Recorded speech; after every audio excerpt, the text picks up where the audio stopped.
एक बहुत ही अच्छी सूचना आई है जो मैं आप लोगों के साथ शेयर करने वाला हूँ। जैसा कि आप लोगों को मालूम है कि 2017-18 और 18-19 के लिए जो नोटिसेज़ इश्यू हुए हैं, उनमें काफ़ी नोटिस ऐसे इश्यू हुए हैं, जिन्हें बहुत सारी मिस्टेक्स हैं या जो इश्यू होने ही नहीं चाहिए थे। जैसे कि केस हो चुका है लेकिन उसके बाद नोटिस आ गई है या 61 के अंतर्गत जो नोटिस एसएमटी 10 आया था उसका रिप्लाई सबमिट कर दिया गया है। उसके बाद फिर से डीआरसी 01 कर दिया गया है। या कुछ ऐसे नोटिस जैसे ऑडिट हो चुका है, उसके बाद फिर नोटिस इश्यू कर दिया गया है। इस तरह की स्क्रूटनी हो चुकी है, उसके बाद ये नोटिस इश्यू कर दिया गया है। ऐसे बहुत सारी खामियाँ हुई हैं, जिसका कारण जो डिपार्टमेंट को लगा वो ये लगा कि उन्होंने जो एक सॉफ्टवेयर डेवलप कराया था, उस सॉफ्टवेयर की वजह से बहुत सारी मिस्टेक्स हुई हैं और उसके कारण बहुत सी ऐसी नोटिसेज़ भी इश्यू हो गई, जो इश्यू नहीं होनी चाहिए थी। और ये नोटिसेज़ जो इश्यू हुई हैं, उनमें काफ़ी सारी गलतियाँ भी हैं। तो उनको सुधारने के लिए डिपार्टमेंट ऐसा सोच रहा है कि उन नोटिसों को वापस ले लिया जाए या उनकी ड्रॉप प्रोसीडिंग कर दी जाए। तो ड्रॉप प्रोसीडिंग आप भी करा सकते हैं और ड्रॉप प्रोसीडिंग डिपार्टमेंट अपनी तरफ से भी कर सकता है। इस तरह के लिए इंस्ट्रक्शंस जारी हुए हैं, जो मैं आपके साथ शेयर करने वाला हूँ। इसमें हम लोग देखते हैं कि पहला जो इन्होंने लिया है वो फाइनेंशियल ईयर 2017-18 और 18-19 की बात कर रहे हैं। Considering that in the initial years of GST implementation a lots of practical difficulties were encountered, it is hereby advised to drop the proceedings keeping in mind the following instructions. तो अधिकारियों को ये इंस्ट्रक्शंस दिए गए हैं कि इन चीजों को ध्यान में रखते हुए वो प्रोसीडिंग को ड्रॉप करें। कौन-कौन सी कंडीशन है वो मैं आप लोगों के साथ शेयर कर रहा हूँ। In those cases where audit proceedings have been completed, the notice again given using ST big data software needs to be dropped. जहां पर ऑडिट कंप्लीट हो चुका है उसके बाद भी अगर सॉफ्टवेयर में नोटिस इशू कर दी गई है तो उसको ड्रॉप किया जाएगा।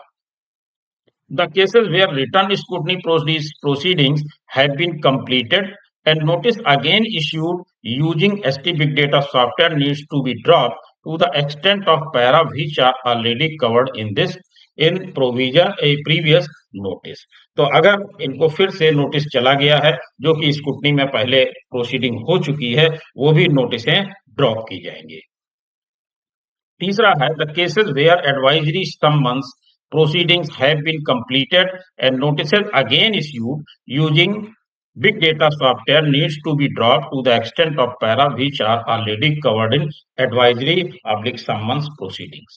तो अगर किसी में एडवाइजरी और सम्मन्स प्रोसीडिंग्स हो चुकी है उसके बाद अगर फिर से नोटिस इशू कर दी गई है तो वो भी नोटिसें ड्रॉप की जाएंगी। फोर्थ में अगर हम लोग बात करें तो the cases where the proceedings are initiated or going on under section 74, then notice issued using IIT big data software needs to be dropped subject to information given to concerned officials for inclusion of such para in their proceedings. अगर 74 में कार्रवाई हो चुकी है उसके बाद अगर फिर से नोटिस दे दी जा रही है तो वो भी गलत है और वो भी नोटिसें ड्रॉप की जाएंगी। फिफ्थ में अगर हम लोग देखें the cases where voluntary payment have been made in DRC 03 or where DRC 07 had been issued on such grounds, then notice issued using IIT Big Data needs to be dropped after due verification. तो जहां पर DRC 03 के माध्यम से payment कर दिया गया है उसके बावजूद भी नोटिस इशू की जा रही है जिसकी कोई आवश्यकता नहीं है या कहीं कहीं पर ऐसा भी है कि DRC 07 हो चुका है उसके बाद भी नोटिस इशू की जा रही है तो वो सारी नोटिसें ड्रॉप की जाएंगी। The cases where only invoices were issued without movement of goods, in those cases proceedings are to be done under section 122 यानी धारा 122 के अंतर्गत अगर फॉल्स मूवमेंट है फर्जी है तो उसकी प्रोसीडिंग हो चुकी है उसके बावजूद भी उसमें नोटिस जा रही है तो वो भी ड्रॉप की जाएंगी। In cases of blocked credit under Section 17, subsection 5, where system-generated HSN/SAC code were used to issue notices, it may be possible that credit may be eligible to such taxpayers involved in the business of some goods or services. तो यहाँ पर क्या है कि जो blocked credit है यानी section 17 subsection 5 में, तो वहां पर क्या सभी का उन्होंने ब्लॉक कर दिया, जबकि ऐसा नहीं है। कुछ लोगों को तो वो अलाउ है, जिन लोगों को अलाउ है उनको भी अलाउ नहीं किया जा रहा है, और सेक्शन 17 सब सेक्शन 5 में उनको नोटिस दिया जा रहा है, तो वो भी नोटिस ड्रॉप किए जाएंगे। जैसा कि एग्जाम्पल में भी इन्होंने बताया है, tax payer involve page 1 to 3 in the business of trading of vehicle, then such taxpayer is eligible for credit on purpose of vehicle. In such cases, proper officer shall examine relevant facts along with supporting records and taken decision on case of case basis in accordance with the law. तो जहां पर blocked है उसको check करना है, ऐसा नहीं है कि जिनको अलाउ है उनका भी ब्लॉक की तरह से नोटिस दिए जा रहे हैं, तो वो भी गलत हैं। ऐसे नोटिस भी ड्रॉप किए जाएंगे। इसके अलावा अगर नंबर 8 हम देखते हैं, in those cases where ITC reversal under rule 42/43 in respect of non business transaction और exempt supply is applicable, then due verification needs to be verified as per notice issued. तो यहाँ पर आपने देखा होगा कि जो नोटिस इशू हो रहे हैं उनमें सभी में ये आ रहा है कि आईटीसी रिवर्सल रूल 42/43 में आपको करना है, चाहे आपका बनता हो चाहे ना बनता हो, लेकिन सभी नोटिसों में दे दिया जा रहा है कि रूल 42-43 के अंतर्गत आप रिवर्सल करिए। तो उसके बारे में भी इन्होंने कहा कि उसका वेरिफिकेशन करिए, और वेरिफिकेशन करने के बाद अगर आपको लगता है कि उसमें होना चाहिए तो कराइए, अदरवाइज उन नोटिसों को ड्रॉप कर दीजिए, बेवजह में नोटिस मत बढ़ाइए। इसी तरह से उन्होंने बताया 9th में, with respect to above mentioned criteria where notices are not required to be dropped, then in those cases, notice shall be served in appropriate manner. An opportunity of being heard is to be given to the taxpayer and proceedings to be concluded in time-bound manner. तो यहाँ पर इन्होंने ये भी बताया कि criteria भी check करिए, जहां पर नोटिस ड्रॉप करने की आवश्यकता है वहां पर ड्रॉप करिए, जहां पर ड्रॉप करने की आवश्यकता नहीं है वहां पर उनको एक बार मौका दीजिए सुनने का, हियरिंग पे उनको एक मौका दे दीजिए और देने के बाद उनको सुनिए।